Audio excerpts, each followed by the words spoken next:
Red Cross calling for people with O negative blood to donate as reserves drop. Hi, I'm Jenny, and welcome to Jen's Little Corner.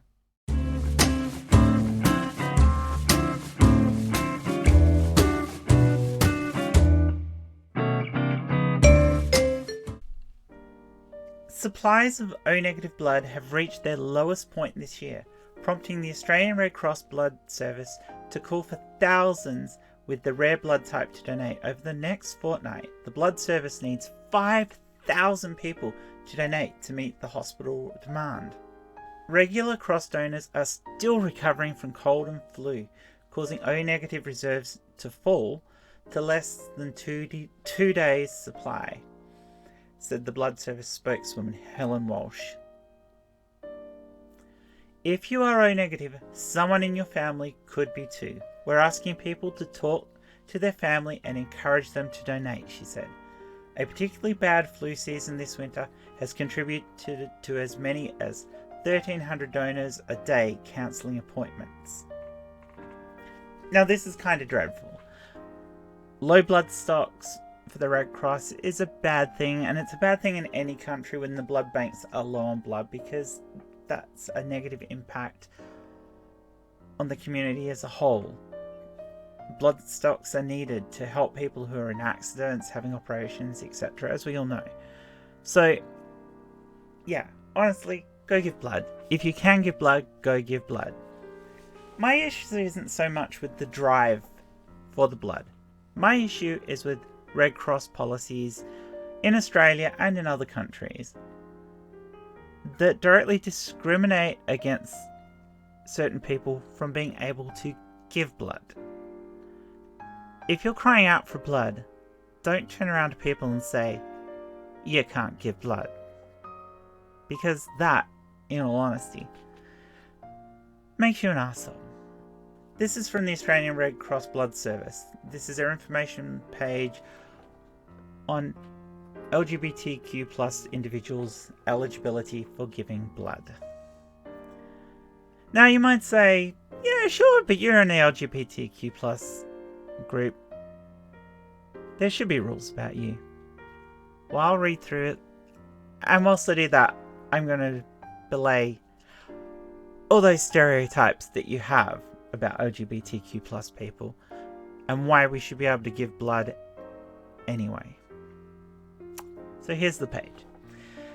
This page aims to explain the Blood Services policies as they relate to lesbian, gay, bisexual, transgender, queer, intersex and asexual and gender non-conforming individuals. Our donors and patients are the heart of everything we do. Your health and safety is our priority, which is why donors must meet certain requirements every time they donate blood. These requirements are subject to the approval of the Therapeutic Goods Administration, Australia's regulatory authority on blood and tissue sector. The donation criteria and questions on the donor questionnaire form are designed to ensure that blood collection process is as safe as possible for blood donors and patients alike. All sounds good so far, doesn't it? Just wait, it gets better. Our pre-donation screening includes a questionnaire made up of 3 sections. The first looks at your health history, and the second is a medical questionnaire for all donors. These 2 sections are designed to identify possible medical issues in potential donors as well as general risks of infection. Perfectly fine. We should know the medical history of a donor. You know, there might be medical reasons why you shouldn't be giving blood because it's dangerous to you. Or you may have a communicable disease, in which case you shouldn't be giving blood. These 2 sections I don't have a problem with, and I don't think anyone should have a problem with. The third section is the problem section. The third section is a legal declaration for you to fill out pertaining to specific infection risks such as sexual activity and blood exposures. Some of these questions ask about sexual contact and sex. We use these terms to refer to any sexual activities, including vaginal, oral, or anal. Yeah, I think you see where this is going. The next part of it goes on to say, men who have sex with men. The donor questionnaire includes a question asking whether male donors have had sex with another man in the past 12 months. Sex in this context means oral and anal sex, with or without a condom. So, even if you use a condom, you're still a bit iffy. But I'm going to get more into this in a minute. Unfortunately, we'll have to defer your donation if you answer yes to this question. This is based on extensive research. Yeah, right. And we continue to work with research bodies such as the Kirby Institute in gathering scientific data to determine risk and whether further changes can be made to this policy. Alright, let's talk about the risks. Yes, it is true that gay men who have sex, especially anal sex, or if there's oral sex being had, have a higher risk, especially with anal sex compared to vaginal sex, of getting something like AIDS or some other venereal disease. However, the risk improvement over gay sex compared to heterosexual sex is minimal at best. Plus, this is assuming that these people, just by having sex with anyone, it's not saying that if you're having promiscuous sex, this is just having sex. So if you're having sex with your regular partner, your boyfriend, your husband, whatever, and you're in a gay relationship, you can now no longer give blood, even though your sex life is less promiscuous and dangerous than a heterosexual person who is fucking around. This is assholery of the highest level. This is just automatic assumption that homosexual people are more promiscuous than heterosexual people. There's no research that says this. No honest research that says this. This is just bullshit and bullcrap and shouldn't be there. And I can understand why the gay community is pissed off about this, because I'm pissed off on their behalf. This is absolute cock-wumbling assholery. And these policies need to change. Especially when you look at the next bit. Women who have sex with women. There is no deferral for a woman who has sex with another woman. If you meet our other criteria, a woman who has sex with other women will be eligible to donate blood. Now, I realise that some sexually transmitted diseases are a lot harder to transmit between two lesbian women having sex. Fact. But some aren't. Some will transmit. And a promiscuous woman having sex is just as dangerous as a promiscuous man having sex. Add to that, heterosexual women who have lots of promiscuous sex with men are easily as much at risk of getting a sexually transmittable disease as a homosexual man having lots of sex with other men. This questionnaire should not be about your sexuality, but your sexual promiscuity. This is what's wrong with it. This is why it's assholery. This is why this is fucked up. These people who write these policies are homophobic to the highest degree, and this is assholery. Absolute assholery. These people are assholes. Next, transgender donors. Blood service policy allows gender to be self-identified. Yay, good for them. And self-reported. Even better. Brilliant. Well done. That's progressive of you. This enables blood donors to register as the gender by which they identify. Good on you. At least somebody's got, at least in amongst all of this, there is some positive policy. However, there are important physical differences between males and females which might change during gender transition. In these cases, we'll make certain adjustments to the donor assessment and blood collection process.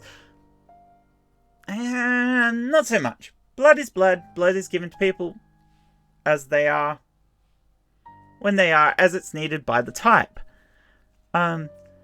Levels of hormone in somebody who is early on in transition may be a lot higher than normal, and that may be a consideration, and it may exclude the person transitioning from giving blood because of the high levels of hormones in their blood,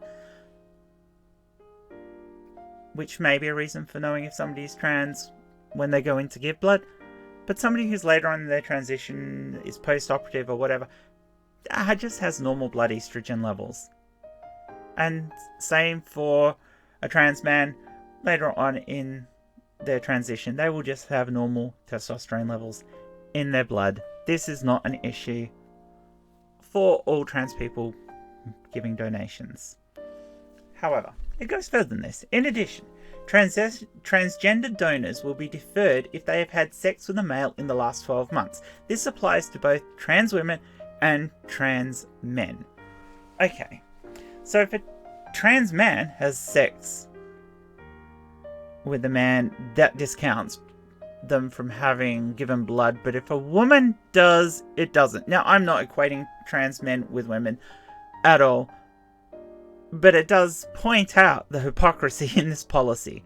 And trans women having sex with men, which is a purely heterosexual relationship, especially if you're talking about a trans donor who's post-operative, is also considered more at risk. This is not about who you are, who you identify as, who you have sex with. These policies about who gives blood should be based on your promiscuity level, not on who you're attracted to, not on which dangly bits you have between your legs or lack of dangly bits you have between your legs. This is pure prejudice, pure assholery. These guys are assholes, as I've already said. Complete and utter assholes.